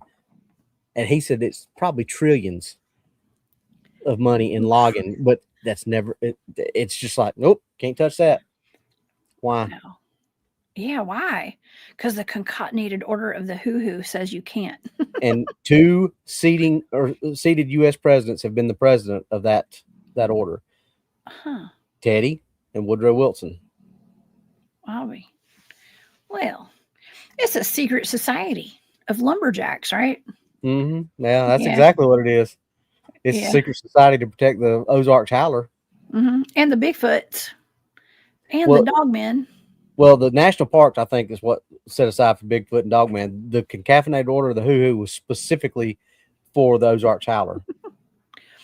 Because hoo-hoo is actual. That's actually another name for the Ozarks howler. Yeah. Oh my gosh. Y'all, I probably shouldn't have said that about the rugby stuff. Okay, the rugby position. I am too tall to be the hooker. The hooker has to be the short person on the team. Okay, just so you know. Okay, in case anybody's wondering. Check out rugby in case y'all don't know. We live in America. Rugby's not as popular as it is in Europe and stuff. Okay, so, but anyways, yeah, that's really interesting. And yeah, I mean, you guys, I think you have it figured out, Robbie. I think you do. I think we're solving mysteries over here when it comes to why do we really have these national parks and secret societies of lumberjacks and I don't know why are these cryptids so secretive though still too? Because you'd think that like these cryptids have been around for a long time. Why is our government not admitted to them being real? Well, I think it's the age old thing. It's money. The national parks bring in $33 billion a year. So if they out and out said these things exist and that this is where they predominantly stay, you're going to have 2 problems, in my opinion. You're going to have people who don't want to go out there and go camping because they look at it this way. And, anybody who thinks our government is, great, wonderful, benevolent people that are not going to put us up or put us in any danger. Sorry, I'm one of the most patriotic people you'll ever find, but as far as I'm going to go with it, but for entertainment purposes only, the amount of people that are probably taken by this thing a year, they look at it as acceptable losses. $33 billion a year is a lot of money that comes in from these national parks. Yeah. So and don't forget our missing 411 chart over here from 2012. Imagine how big it is now. And if you overlay that with Bigfoot sightings and with the cave systems, they all 3 of those maps almost match perfectly. Oh yeah, I show that I do a lot of public speaking events, and I always show all these maps side by side: the Bigfoot map, the UFO sighting map, the cave map, and the missing persons map. They all correlate. By the way, that bottom map was the cave map. In case you guys are new to the channel, you haven't seen that before. And the top map are the missing persons clusters map from 2012, which should be updated by now.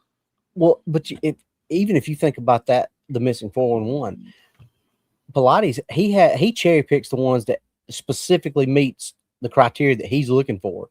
How much bigger would that be if you added other things in there that are probably just not important to him, but that would fit that? It would probably almost double or more.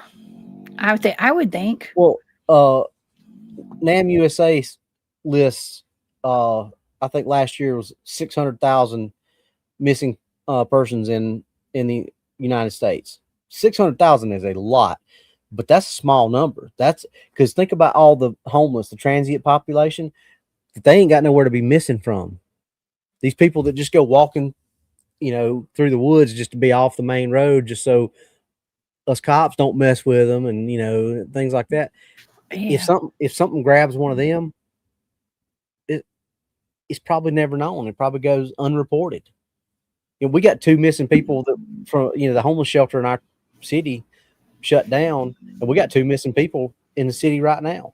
Oh I'm no. not saying Cryptids got them, but it's just you don't. That the only reason we knew they were missing is because the people from the homeless shelter are trying to keep up with them since they got shut down. But they have nowhere to be missing from, and they don't have, most of them don't have family or have family that care about them. So that 600,000 could be way lower than what the actual number is. Yeah, I think it is. I mean, we have one person in Georgia who's made the news.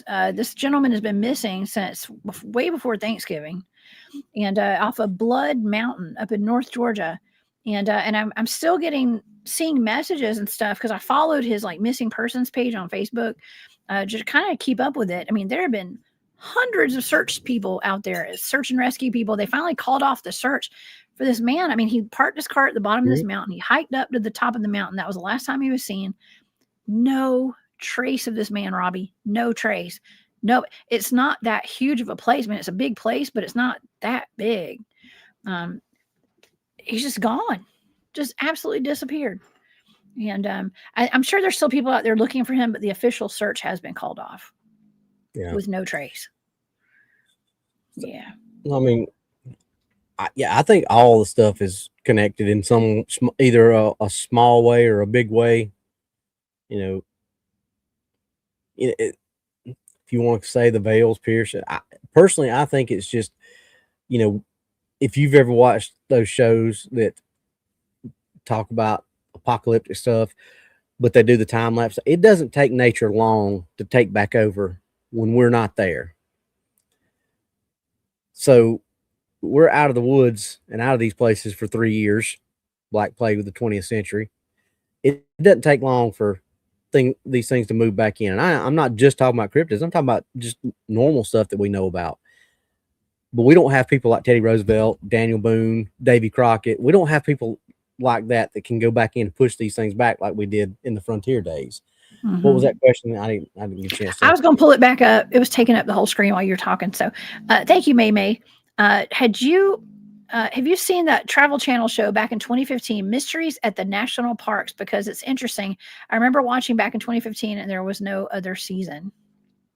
I don't remember seeing that. I hadn't watched that show. I've heard of it, but I used to listen to a podcast called Park Predators, and they told us a lot of missing person stories from national parks, and there's a lot of them that they attribute to serial killers and things like that. But I listened to it for a different reason, because I wanted to see if I could pick out ones that had elements that might be a cryptid, ones that that there was just the big mysteries. They couldn't place anybody, or any other ne'er-do-wells, as Doc would say, around the area. That's why I listened to it. But it's on I think I would listen to it on iHeartRadio, but it's called Park Predators. It's a really good show. And you remember the little boy that got taken in the Great Smoky Mountains National Park? Dennis Martin. Yep. They did that one. Of course, they spun it as it was a person that grabbed him, but from all the accounts of that, it was a large, hairy man that didn't have clothes on that picked him up and carried him off in the woods. Well, I mean, I've been covering for the past at least 3 weeks in a row on Saturday nights. I have my buddies I've had different field researchers out of North Carolina that have been on the show. They've all talked about feral people, all of them. And, and I never realized that there's actually a lot of feral people out there.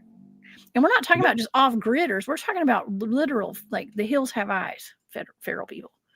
Oh, I mean, there's a place in Missouri that anybody that's in the chat that is on our shows heard us talk about Moon Valley. I believe there's probably some stuff like some wrong turn stuff that goes on in that place. Yeah, you just got to be careful. You got to be careful and know exactly where you're going. Don't be like me and go by your GPS and not get the exact coordinates before you go somewhere out in the woods. Okay, Robbie, I got kind of turned around and lost and went down the wrong trail. That was horrible. Okay. You told me that story, I believe. Yeah. I told Ben, I was like, listen, I was like, roll your window down. Do you hear banjos? We got out there. He did not find that funny at all. But I gotta tell you, when you get in situations that are kind of a little sticky, humor is a good way to go for a little bit, as long as you can, until it's not funny anymore. Yeah. Yeah, It's you know funny what I until mean? it's not funny. It's Oh, funny yeah. till it's not. Yeah. But nonetheless, I don't know. There's a lot of weird stuff going on out there, and I always tell the audience, like, don't live in fear, and still go out to these national parks and stuff, but just be aware of what's out there. And I love being able to kind of we've covered so many topics, even you and I together, Rob. But we've covered so many of these cryptids in the Appalachians. We can start to connect the dots now. Mm-hmm. When it comes to things like I'd mentioned the Brenda Hamilton case earlier, and we talked about how I believe a big cat jumped down from a tree on her, and you can kind of connect that to these Beast of Bladenboro reports. And now we've got this Wampus Cat that I've not really done a deep dive on till tonight, and I think the Wampus Cat is probably related to whatever these things are that we've talked about in the past. So I don't know. And they're not all just in the national parks, y'all. They're everywhere. So, yeah. I don't know. Oh, we got Adolph in the chat too. What's up, Adolph? Dinky Creek area in Fresno County, California has many people missing also. It's in between Yosemite and Kings Canyon. Now, Adolph and his friends have a documentary that's been made about their experience called 10-11-02, I believe. And they went on a camping trip, Robbie, and up in California, around here, where he's referring to. And they had like an alien abduction that happened, and possibly some cryptids were in the mix as well. But yeah, I don't know. It's all kind of connected over there now. And also, William Nighthawk's in the chat. Hey, William. William had said earlier, I'd pulled up his comment. It said that there were portals and gateways on that Piri Reis map. I didn't know that. Really? Yeah, it's Antarctica is one of my favorite. And I say non-cryptid because there's so much. I mean, there's cryptid stuff with that too, but there's so much about that that's just that you can talk about that's not even cryptid related. There's a book series that I read called I believe it's called The Last Hunter. But it's all about that, and it's like a 5-book series, and the author goes really in depth describing it and stuff, but like Odin and Thor and Zeus and Apollo and Hercules and all these demigods, they called them the men of renown. But basically they were underneath Antarctica was basically like a portal system. And you had Atlantis in there. It's if you really like that kind of stuff, I suggest going and reading that book series, because especially if Antarctica is interesting to you like it is to me. There's dinosaurs in it. There's, I mean, cryptids, and it's a great story, but it also really goes in depth about Antarctica and why things are the way they are and how it was before it froze, and it's really good. Yeah, I have to check that out. That sounds really interesting. And I'm seeing a lot of comments about feral people in the chat over here. I'm a couple of minutes behind, y'all. I get really behind in these. We got a lot of people in here tonight. I did want to bring this comment up though from Urso. Thank you, Urso. A lot of those white rake things are seen in North Carolina. I don't think you've been on the show since that incident happened in North Carolina where that man called 911. Yep. And he was like, it's not human. It's not human. I kind of, just my personal opinion, I think that was a dogman attack, because just the way he described and the things that but obviously it could have been a rake. I don't know. I don't claim to be an expert on any of this stuff. But based on the things that I've investigated from dogman, that just seems more along the lines of what they would do. And I think that sheriff from that area is kind of really seriously looking into it, because all the interviews I've heard him give on it, there's no sarcasm in his voice. He's really, yeah. He's heard the 911 call. He doesn't believe that the call was staged or anything. I think he's seen the vehicle. They've not released any footage of the vehicle, obviously, but if it's still an ongoing investigation, that's probably why they wouldn't. But he's seen the vehicle, and apparently the vehicle matches up with what the guy said. So I think there's something to it. There's something to it. And you know what I find interesting is the fact that he saw a ghost soldier right before that happened. And that's why, and I'm not saying it was definitely a ghost. It was probably a ghost because it was like somewhere between 1 and 3 o'clock in the morning or like after midnight at some point. And he said that he saw a man that looked like he had on a Civil War uniform with blood coming out of his head, standing on the side of the road. So that was like all these elements out there of like the ghost and then whatever jumped in his vehicle, and you could hear it jump in his truck.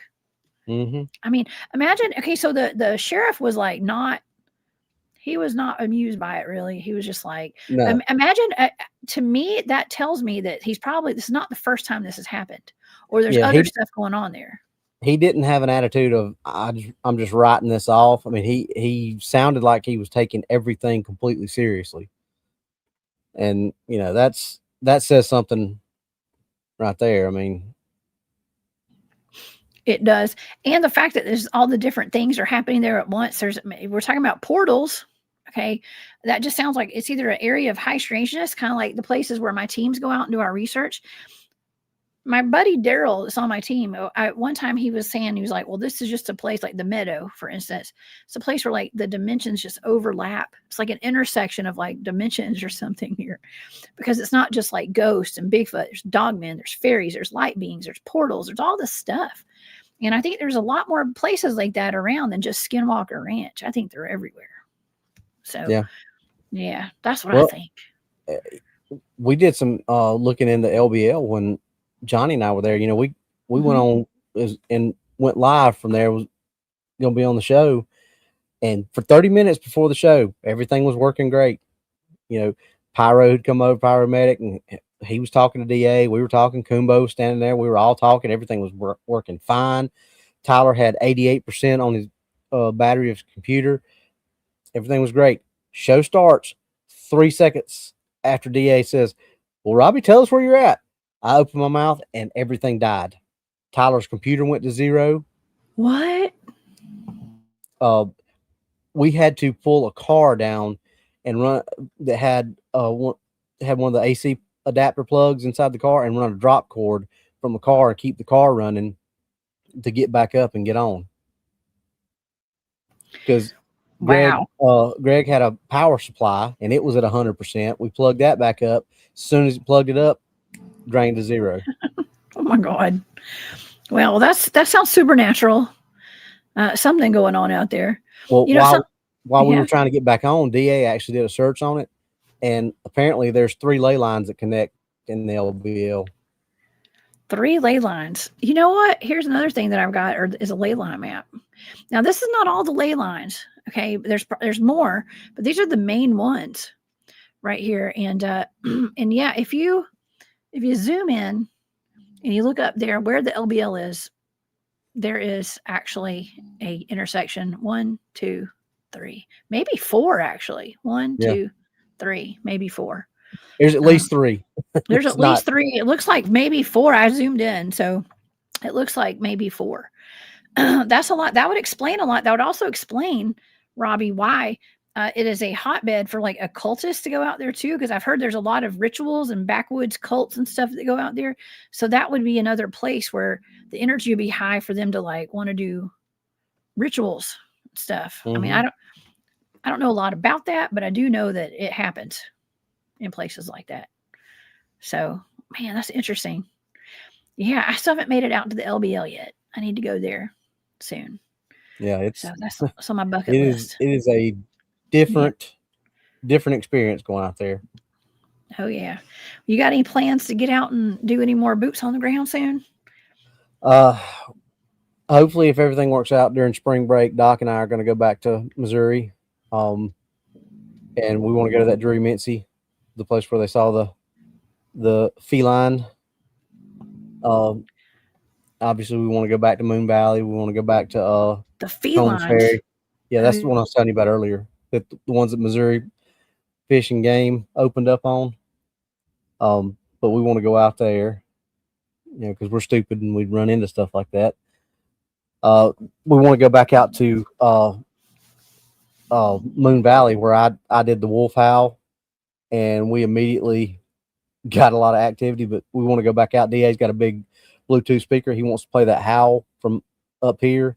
He wants to play that and see what happens. Which, I guess we're glutton for punishment. Hey, it'll probably bring something in though. Well, Not a bad idea. Doc actually saw it on thermal. He saw two in front of me and DA, and he saw one kind of trying to flank us. That was Doc's paradigm shift. We went back after we dropped DA and Noah back off at their place. Me and Doc go back to the hotel. I went back up to his room, so we just kind of chill out. And he was just pacing back and forth. Thermal don't lie. Thermal don't lie. Thermal don't lie. Thermal. And I'm like, dude, chill, calm down. Well, he sat down and he got one of the little napkins from the hotel, and he drew what he had saw. And I mean, it was a pretty interesting, because it's exactly right where me and DA were standing.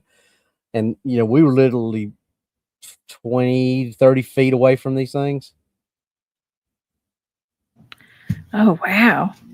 So he drew it. I always tell everybody, like, when you have an experience, right after it happens, draw it.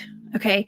I have done that with all the weird stuff that's happened in my home, or, like I actually, even when I was up in Montauk, we had some weird stuff that happened up at the Council Rock one night. And I was going through, one of my friends that was with me passed away recently, the past couple of weeks. And I was looking through some old pictures from that trip that we were on together.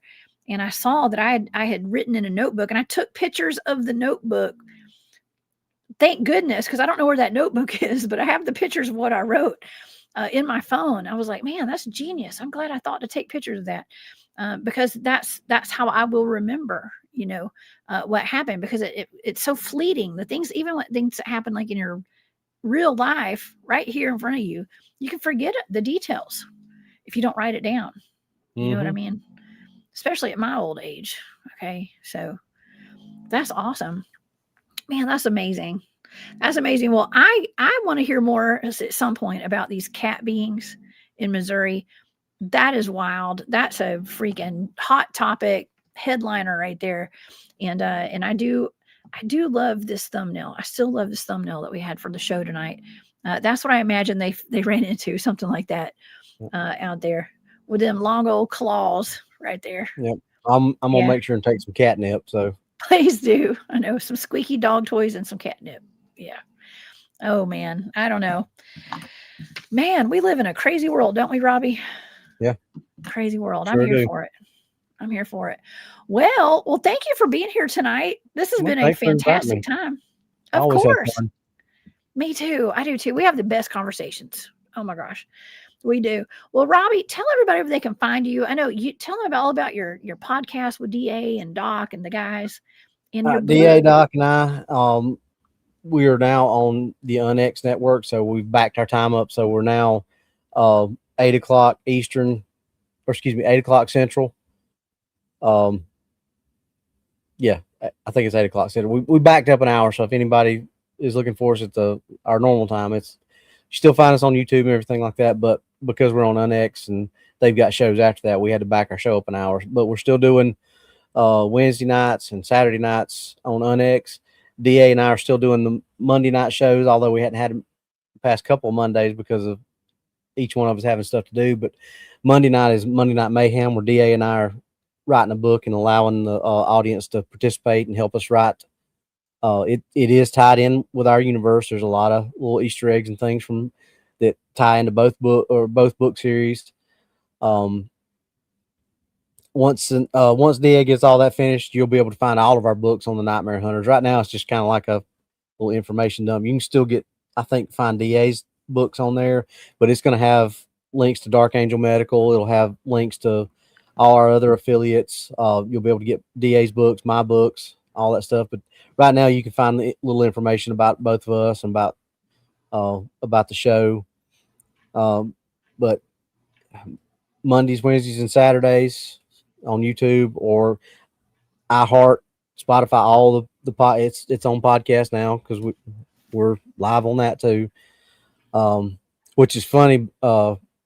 Race does a little voiceover for us, and I had nothing to do with this, but he called me the Cryptid Hunter on there, and I'm like, that's pretty funny. That's awesome. You got the Cryptid Hunter and the Cryptid Huntress on here And tonight. the Cryptid Huntress. That's right. That's right. Let's see. I heard that, and I'm like, that's got pretty cool. A ring to it. Yeah. Yeah. But you can find my books on Amazon. I've got 7 in print. I've got the 3 Shadow Walkers, and they're all tied in. But Shadow Walkers, Silver Star, Creature Escape or Swamp, and the Terror of the Wampus Cat. Then it goes to Howl the Night Wolf, which goes back to 18th century Scotland, and kind of tells a little bit of a tie-in to some of the other books, DAs included. Then Grail Blood Oath is the first Grail book. Avalon Rising is the second Grail book, and then Kodiak is just right now it's a standalone. There's no specific tie-ins to it, but there's nothing that says it won't tie in either. So, but go check them out. They're on paperback, Kindle, and Audible. Amazing. I love your cover art too, Robbie. This is amazing. Yes. If you like my cover art and you want to check out Luca T. Jacobs, she's also a very, very good author. She does all mine and she's with the exception of that first Shadow Walkers book and the second Shadow Walkers book, Luca's done all the other covers.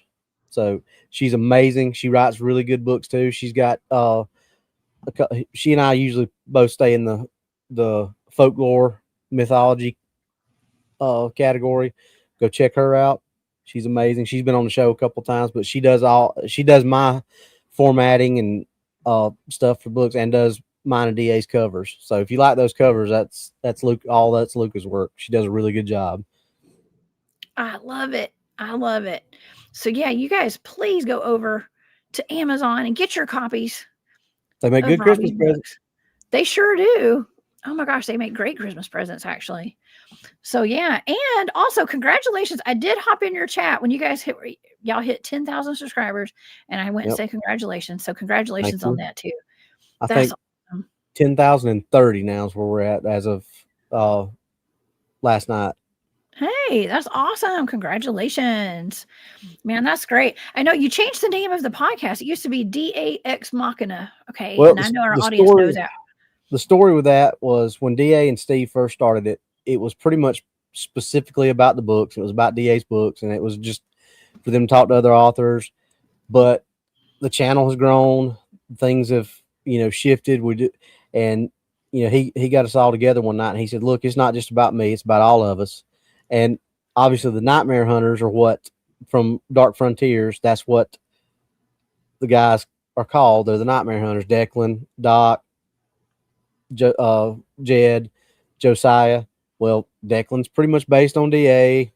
Jed's based on me. Doc is based on Doc, obviously, and Josiah is based on Steve. So he felt like it was better for it to be about all of us than just about him. So he said, I'm going to make the executive decision that we're changing the name from DA Ex Machina to the Nightmare Hunters. So that was a story. Yeah. I like it. And I like your logo and everything. I was just showing the website to the Nightmare Hunters. Yep. And I love that. Yep. Yeah. That's the new logo. I like it. Does that skull have a hole in its forehead? Yep. Is that a shot? Yeah, that's supposedly the guy that Declan shot that got him the name the Widowmaker. Forehead shot right there. Yeah, I love it with the cards and the pew pews and all that. Heck yeah, man, I love it. I love it. And man, I really do appreciate you being here tonight. I knew you were a perfect person to come talk about the Wampus Cat. I love all that Cherokee folklore and stuff like that. Like I said, that was heavily, or I leaned heavily on that for the first Shadow Walkers book. I did a lot, not so much Cherokee, but there was Native American lore in in the second book, and obviously in the third book, kind of leaned into more Arthurian legend in the Grail books. And there's in Howl the Night Wolf, it's more Nordic and Scottish. Oh, But I'm interesting. kind of all over the place. And the two new ones that I'm working on, the one that's the tie-in is called Shadow Hunters, and it is going to be introducing the East Coast division of the Wild Hunt. So all of you that are familiar with codename Wild Hunt, Yes. this is same same unit in the U.S. military that they do the same things, but this is just the East Coast version. So DA and I, we've had extensive conversations on how to work this out and how to. We've got this. It's going to end up in an Avengers Endgame style ending. It's probably going to be a 3-book series on the end, and we'll probably co-write it. Like he'll write a couple chapters, I'll write a couple chapters, and so on and so forth. Combine it. I love that. Have you ever had anyone contact you to say they were actually a part of a team like that in real life? Let's say that you can talk about. he's had a few people that he's still friends with that are that have said, "How did you come up with this?" And he's like, "Well, I just guessed." And he's like, "Well, don't be surprised if you don't get a phone call." Me, not yet, because obviously I haven't really. My stuff has been more the law enforcement based until Grail, but with Grail I've kind of went overseas because we talked about it. It was like, well, we got to have this here, we got to have this here. He said we got to do something in England, and there was as he wrote it, it was kind of a throwaway line in one of the Dark Frontiers, and he was like, "Wait a minute," and he pulls it back up, and Doc had made a comment about. And don't forget about Grail. Those guys are crazy. He goes, "Why don't you use Grail?" And that's the English or the UK teams. So I kind of took that and ran with it. So, man, that's cool. While you're saying that, I just remembered something that DA told me a while back. He contacted me. He was like, "Your show is banned at the Pentagon or something." I was like, "What?" I forgot that he told me that. Yeah, he's got some pretty good contacts, by the way. oh yeah. So yeah, Well, DA knows what's up. Yeah, My show got banned at the Pentagon. Yeah, he did. Oh man. Yeah, he's still got some really good contact. He's got some. Yeah. He's got some. Well, Doc does too, and I mean, technically, I guess I do too because my brother's a lieutenant colonel in the Marine Corps. So technically, all three of us have some pretty strong military contacts. Yeah, y'all do. My best contacts are law enforcement guys.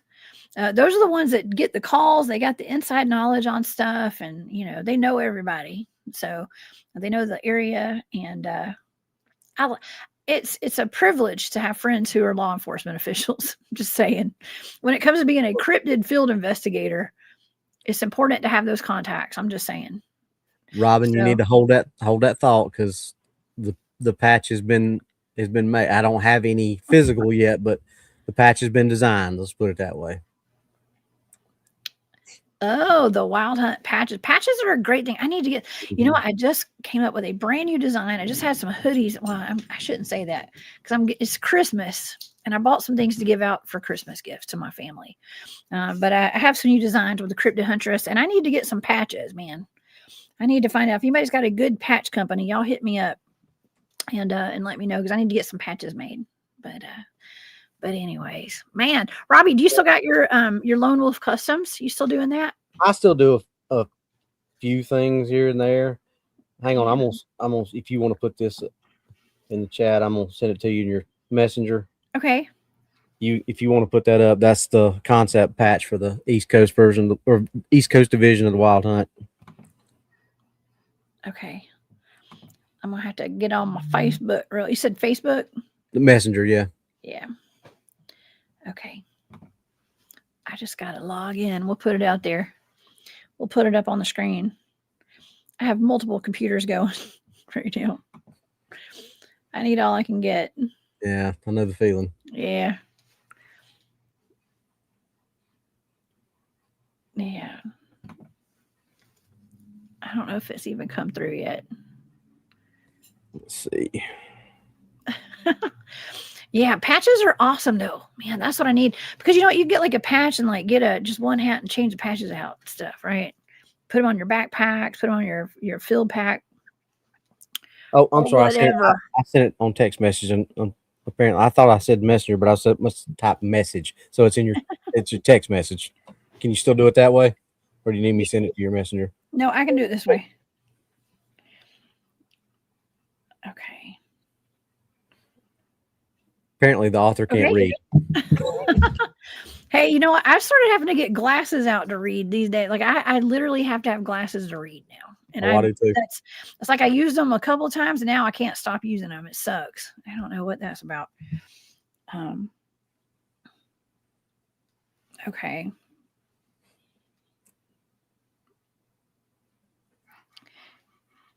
Look, I could just hold my phone up to the camera. That might be the best way to go, actually. Okay, because it's going to take me a minute. Check that out, y'all. I know that's terrible. We'll post it after the show, but that's the patch. Is that blurry? Yeah, kind of. Maybe a little blurry. Okay, well that's the patch, y'all. I don't know if I'm ever gonna. Here, we'll download it. It just takes a while because everything that I have over here is slow as molasses. That's a pretty cool patch, though. That's a great logo, man. Who designed your stuff? Does that lady design this too? The one that does your book covers? Well, she could have if I'd asked her to. I actually just got ChatGPT to run that or work that one up for me. Nice. Okay. Well, I can't get this to go over to mine, so we'll just have to show it to you guys later. Okay. We'll upload it later. I've got too many things running over here. So Robbie, thank you so much for being here tonight. I really do appreciate it. And I hope you'll come back and hang out with me again. Sure. I can occasionally we cross paths. The stars align. Yep. Right? Yeah. So yeah. Do you have any final thoughts or any advice for our audience tonight or anything to leave the audience with? Well, if you're going to go out and do this, which I always say, go out and experience things for yourself. Don't just sit back because one day you're gonna be like, man, I wish I'd have done that. Yeah. But if you're gonna do it safely. Make sure somebody knows where you're at. Take somebody with you. What's up, Calvin? But don't